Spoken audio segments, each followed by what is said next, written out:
कुन ठाउँमा जाउँ त्यसलाई तलको कुन ठाउँमा चाहिँ तलकोलाई यो चाहिँ बल्खु बेसी अब त्यो पर देखिएको चाहिँ पञ्चखने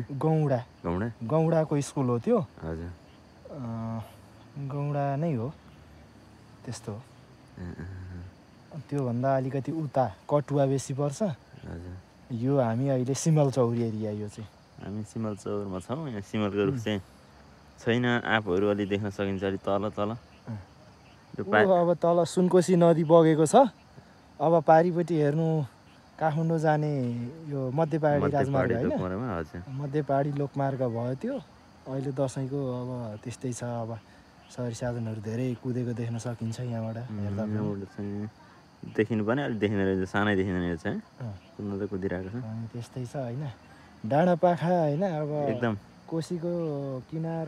छेउको बस्तीहरू एकदम राम्रो देखिने क्या भ्यूहरू एकदम राम्रो छ पारिपट्टि त्यस्तै राम्रो उहाँ सोल्पा ठाना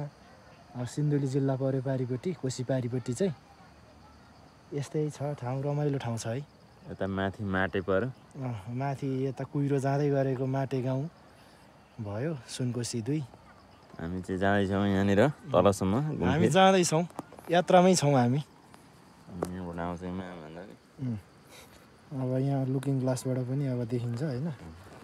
यस्तै छ हाम्रो चाहिँ अवस्था बाटोमा छौँ रोकिएका छौँ अहिले ल ह्याप्पी दसैँ गाइजहरू 1 सेकेन्ड सम्पूर्णमा मेरो तर्फबाट पनि म प्रकाश थापाको तर्फबाट सम्पूर्णमा विजय दशमीको एकदम मङ्गलमय शुभकामना व्यक्त गर्न चाहन्छु thank you guys thank you for watching